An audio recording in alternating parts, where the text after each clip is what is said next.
I never said you were an angel, his father said. But as I've told you many times, there is goodness inside you as there is in everyone. And now you are in the fortunate position of being able to help this sinful man. I don't want to.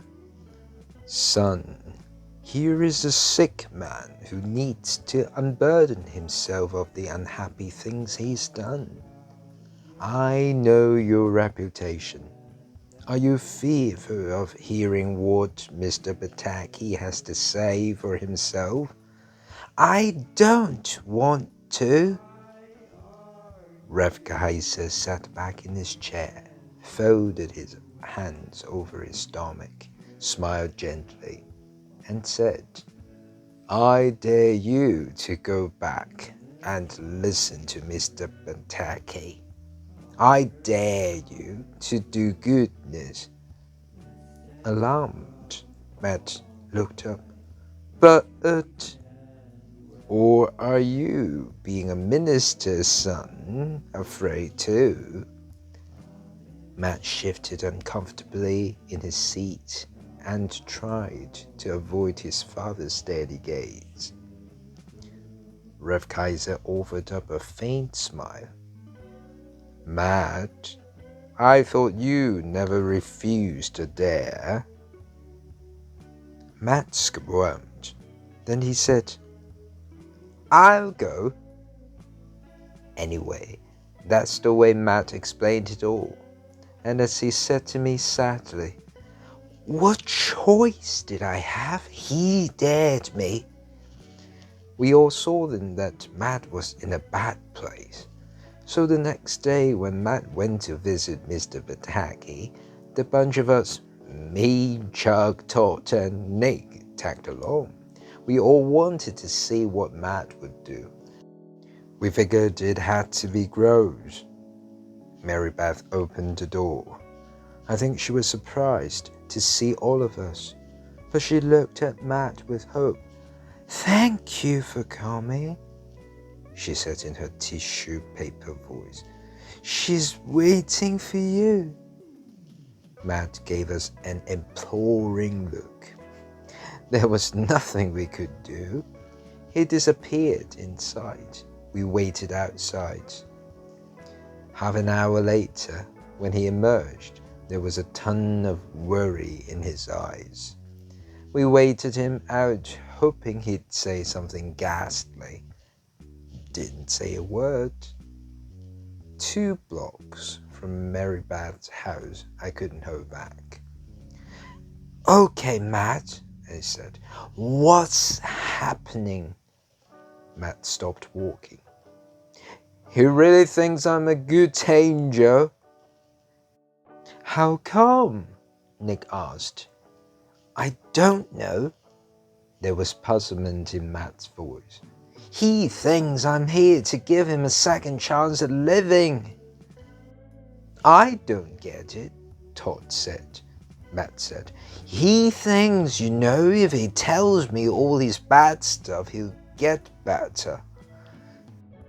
We walked on in silence. Then I said, easy like, he tell you anything you know really bad? Matt nodded.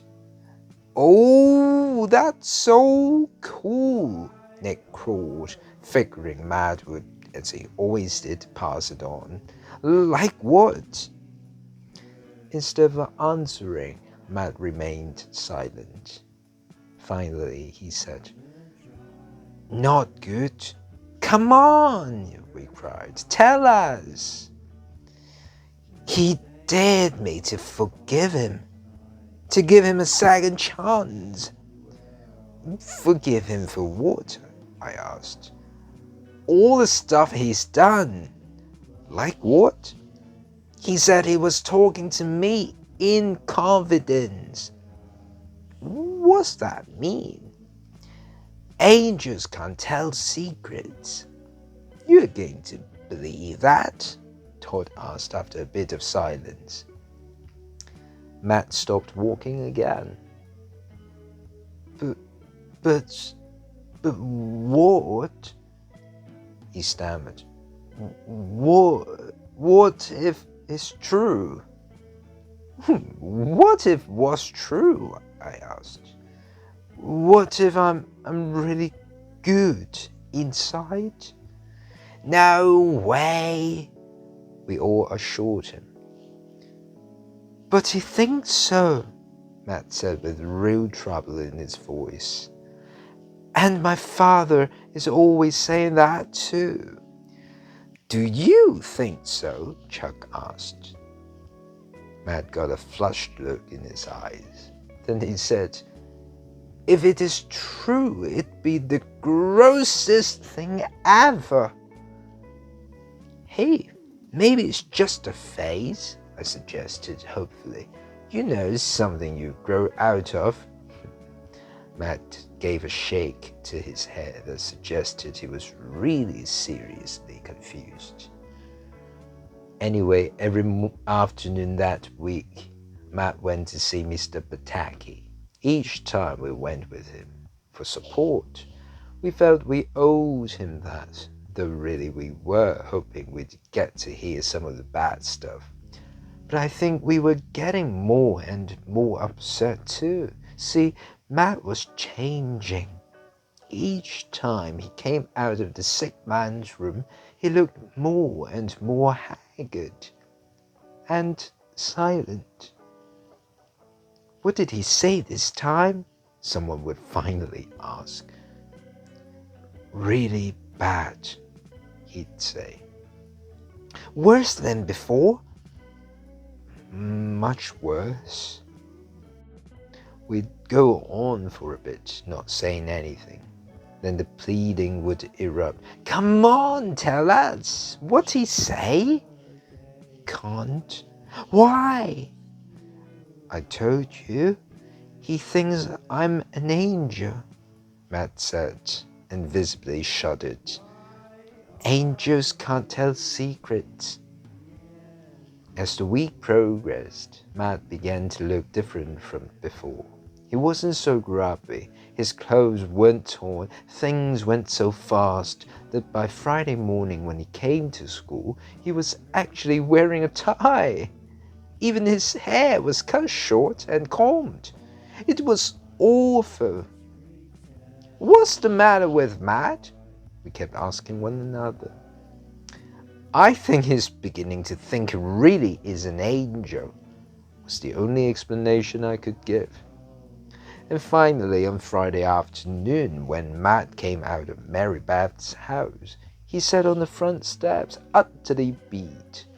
By that time, he was dressed all in white.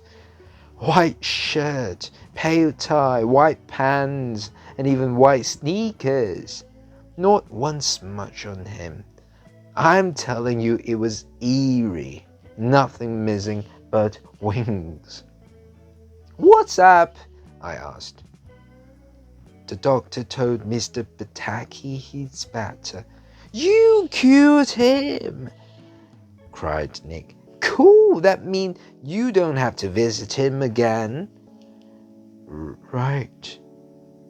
But Matt just sat there looking as sad as Mary Beth ever did. What's the matter? I asked.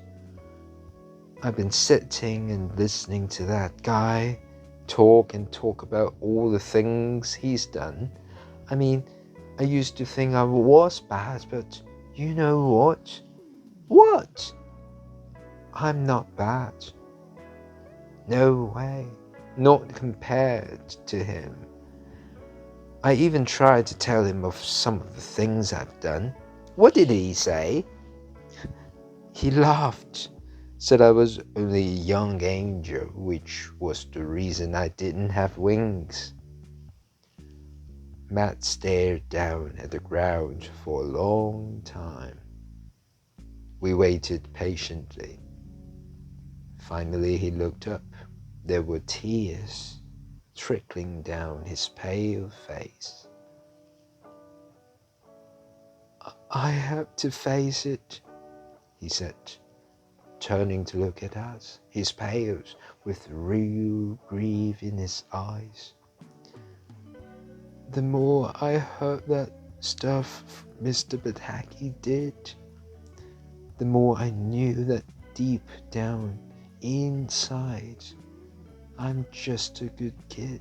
I mean, what am I going to do? Don't you see? I'm just like my father said. I'm good. You can't believe how miserable he looked. All we could do was sit there and pity him. I mean, just to look at him, we knew there weren't going to be any more wicked greens, belches, leers, sly wings, wedgies, or flying boogers. Life went on, but with Matt going angel on us, our gang couldn't hold together. We were finished, busted. So I'm here to tell you, when a guy turns good, hey, it's rough.